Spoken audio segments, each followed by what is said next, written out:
Last time we let's see go through this AnomaVision, how to train, how to develop, how to detect, how to export the models into several formats, also evaluation. So as I also promised that I will have now the C++, just it's a simple code just to write, let's say to, I have the model here, the ONNX, and you have the CMake file.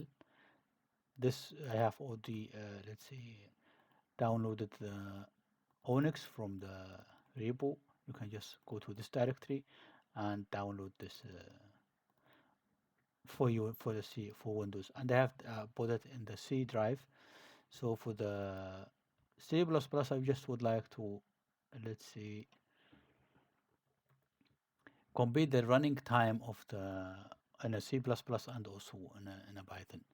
In a C++, indeed, it's, let's see, not constant but stable, I will say. Let me just delete this. If you have any, if you have, let's see, if you have no idea how to set up C++ in a Visual Studio Code, please let me know. Or maybe I have already upload some videos in this. I'll put the description, put it in the description, or maybe in the as a pop-up. So let's have a look. Now I have to build.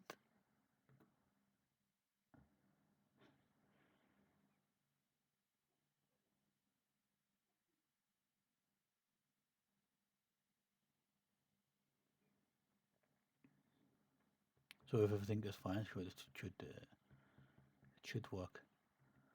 Now I will try to build. This will see if the result in debug. Yeah, let's see. Now let's see, run this. Copy as a relative path. So I have put it here 10 times. Let's see, just to show you the running time here. You can see running time is 12, 15. Nah, I don't know. Sometimes it's depends on the load of the system on the CPU. And you can see here the number of iterations, time, total time is 200 millisecond for all of these images. The average time is 121. And also you can see the throughput is 64 image per, let's see, per second. And you can see here 30, 20, 52. Let's do it again. 52. Okay. It's also okay. 56 images per second, which is it's a great, let's see, performance.